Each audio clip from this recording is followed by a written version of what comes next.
आपके आदमी को इस बात की कोई शर्म नहीं होती है, इस बात से नहीं झिझकता है कि उसने भारत के संविधान पे शपथ ले रखी है। आजाद भारत में पहला प्रधानमंत्री है। अपने आदमी की तारीफ करें तो तथ्यों पे करें, भावनात्मक न करें। मैं जीवन में उससे न मिला हूं, न मैंने सामने से देखा है।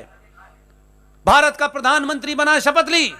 हमारे यहां तो लोग समाज में, अरे मंदिर कौन जाता है यार, मंदिर तो यार देखो ऐसा है, मंदिर जाना कट्टरता लगता है। मैं कह रहा हूं इस सदी में समझिए, 700-800 साल के बाद एक राजा संविधान की शपथ लेता है। विदेश की पहली यात्रा नेपाल की करता है। लोग बोले नेपाल क्यों गया है, हर आदमी तो अंकल सैम के पास जाते हैं।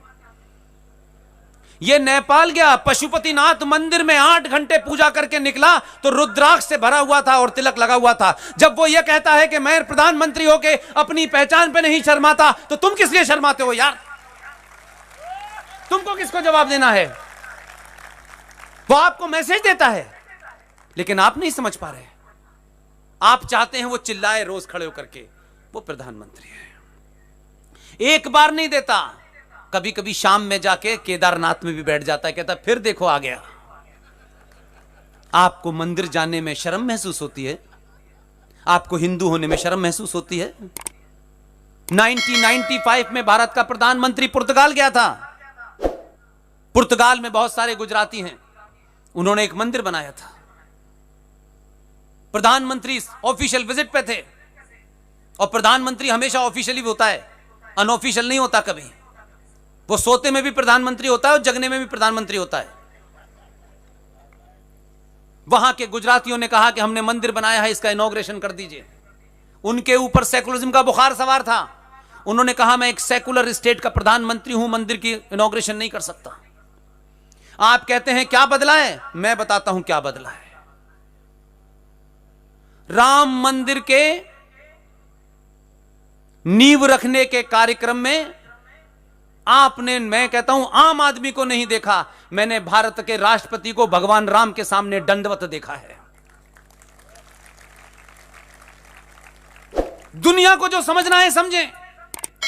इसलिए इसमें एक भाव छुपा हुआ है, उस भाव को शायद मैं ज्यादा आसानी से आपके सामने रखना चाहता हूं। अपनी पहचान और अपने आप पे जो कौमें, जो सभ्यताएं शर्माती हैं, इतिहास में उनका वजूद समाप्त हो जाता है। इसलिए आपको अपनी पहचान पर, अपने सरोकारों पर, अपनी आस्थाओं पे, अपनी परंपराओं पे अगर सही ज्ञान होगा तो गर्व होना चाहिए। इसलिए वो प्रधानमंत्री बनने के बाद प्रधानमंत्री है, जो उसका अपनी प्रजा के प्रति धर्म है वो निभा रहा है, लेकिन पर्सनल आस्थाएं उसकी नहीं बदल सकती।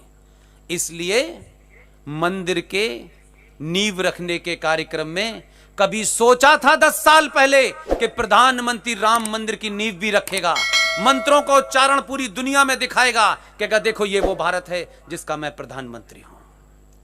आपको किसने रोका है? मुझे किसने रोका है? आप सिर्फ एक दिन पूरे सड़क पे खड़े हो जाएं कि आज हमको सड़क पे खड़े होने का मन कर रहा है, और घोषित कर दें कि हम इसलिए सड़क पे नहीं खड़े हुए कि हमको जीएसटी कम कराना है, हम सड़क पे इसलिए खड़े हुए हैं कि दुनिया को बताना है कि 90 करोड़ सनातनी हिंदू इस आदमी के साथ है, इसका कोई कुछ नहीं बिगाड़ सकता। और आप जब अपनी आस्थाओं और परंपराओं पे ध्यान रखते हैं, आप कोट टाई के चक्कर में नहीं रहते, आप छुरी कांटे के चक्कर में नहीं रहते, आप अपने शत्रु से अनुमोदन नहीं चाहते, तब पूरी दुनिया सलाम करती है। और जिस प्रधानमंत्री और मुख्यमंत्री के ऊपर मुस्लिम विरोधी होने का आरोप लगा था, उसी को इस इस्लामिक देशों के 6 देशों ने अपना सर्वोच्च सम्मान दिया। आपको झुकाने की ताकत आनी चाहिए। आपको झुकाने के लिए किसी को डराना नहीं है, धमकाना नहीं है। आप जो हैं, आपका रंग काला है, पीला है, कपड़े नीले हैं, करीब हैं, कपड़े पहने हैं, चप्पल पहने हैं, जूते पहने हैं, फ्रॉक पहने हैं, इस पे मत जाइए। आपके अंदर क्या छुपा हुआ है ये उस कपड़े में से नजर आना चाहिए। जब आप बोलें तो पता चले कि इसने कपड़े कुछ भी पहने हो। ये जब बोलती है, ये जब बोलता है तो हमको लगता है 5000 साल नहीं, हजारों हजारों साल पुराना सनातनी बोल रहा है। उसकी बोली पे जाइए। इसलिए आदि आस्तीन का कपड़ा है, पूरी आस्तीन का कपड़ा है। पूरी दुनिया में आज जिस तरीके से वो घूम रहा है, पूरी दुनिया के लिए प्रेरणा है कि ये आया कहां से है। इसलिए जो इस्लामिक वर्ल्ड में खलबली है, इसलिए इस्लामिक जो नकली इस्लामिक यहां हैं, उनकी समस्या यह है कि अगर ये रुक गया 24 में तो पता नहीं क्या क्या करेगा। और वो इस बात से नहीं चिंतित हैं। उनका डर यह नहीं है कि नरेंद्र मोदी प्रधानमंत्री है और अमित शाह गृह मंत्री है, यह डर नहीं है। उनका डर है इनके रहते भारत राष्ट्र का हर आदमी अमित शाह और मोदी हो गया है। समाज को बदल दिया है, इस सोच को बदल दिया है। यही कारण है इतने गणमान्य व्यक्ति, इतने सभ्य समाज के लोग, इतने उच्च वर्ग के लोग, इतने करोड़पति लोग मोरबी में मुझ जैसे अनजान आदमी को, जिसके पास कुछ भी नहीं है, आप रात के 11 और 12 बजे सुन रहे हैं। इसी को जागृति कहते हैं। यही जिंदा रखिए, इसी को बनाए रखिए, अपने स्वार्थों से ऊपर उठिए। सिर्फ राष्ट्र को एक बार बीच में ले आइए, सारे लालच बाहर हो जाएंगे।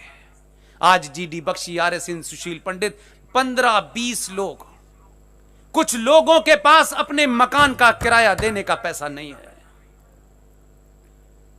कभी हमने उनसे पूछा? चुपचाप से जब मंदिर में आप जाते हैं तो क्या करते हैं?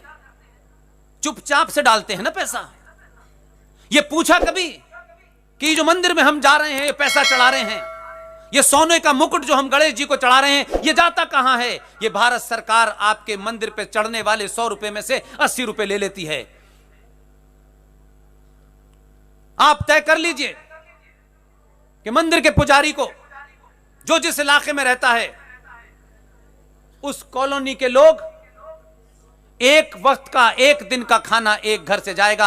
आपके यहां लौकी बनी है तो लौकी की सब्जी पंडित जी को जाएगी। आपके यहां कबाब बने हैं तो जाएगा, खीर बनी है तो जाएगा। अगर आप ये तय कर लें कि पंडित जी आपके खाने का इंतजाम हो गया है, आपकी 10 धोती का इंतजाम हो गया है, अब आप चिंता ना करें, और 2 महीने तक हिंदुस्तान के किसी मंदिर में जाएं, उसमें 1 पैसा न चढ़ाएं, उसका मुकदमा जज साईं दीपक सुप्रीम कोर्ट में लड़ रहे हैं। उस पैसे को जो इस देश में पागल हो गए हैं उनको जाके दे आएं, ताकि कई हजार जीडी बख्शी पैदा हो जाएं, कई हजार आरएसएन पैदा हो जाएं। मंदिर में चढ़ाया हुआ पैसा, आपकी आस्थाओं का पैसा भी आपके काम नहीं आ रहा है। ये जो सच्चर कमीशन 5 करोड़ 1000 करोड़, ये जो माइनॉरिटी कमीशन 15,000 करोड़, ये उनके काम आ रहा है। उनको आईएएस पीसीएस बनाया जा रहा है, और एक पीसीएस बनने के बाद झारखंड के अंदर एक पुलिस वाला अपने घर के अंदर सरकारी निवास में बैठ करके जिहाद की ट्रेनिंग दे रहा है। क्या करेंगे आप? आप नॉन वायलेंट लोग हैं। नॉन वायलेंट तरीके बता रहा हूं, वायलेंट नहीं बता रहा, क्योंकि वायलेंट आदमी तो भेज दिया आपने वहां। आप मंदिरों पर जाएं, पूजा करें, प्रसाद चढ़ाना है तो बूंदी के लड्डू चढ़ा दें। सरकार से कहें इसमें से ले जाएं चौथा हिस्सा और खा लें इसको। आप अपने हाथ में जो है वो करिए। आप मंदिरों पे पैसा 2 महीने मत चढ़ाइए।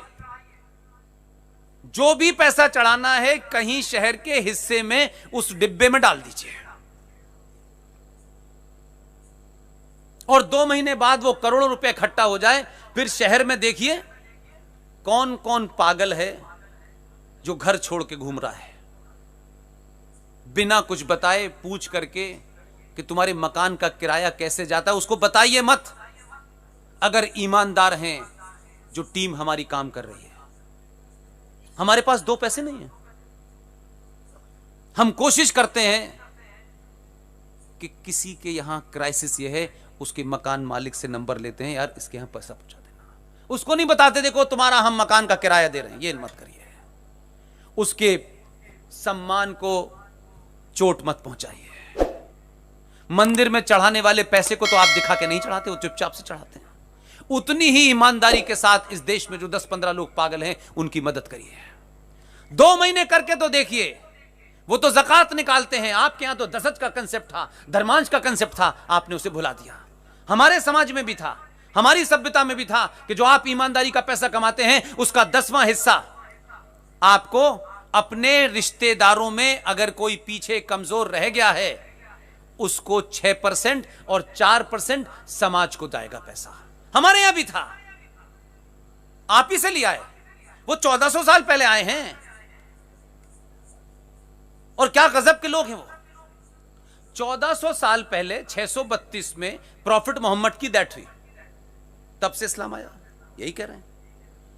मोहम्मद साहब के माता पिता की डेथ हो गई, बहुत बचपन में ये छोटे थे, अगर वो जिंदा होते तो ये ना हरकतें करते, लेकिन उनके दादा दादी ने इनको पाला। अब उनसे ये पूछ लो कि इनके दादा दादी कौन थे, तो कह यार ये बातें मत करा करो हमसे।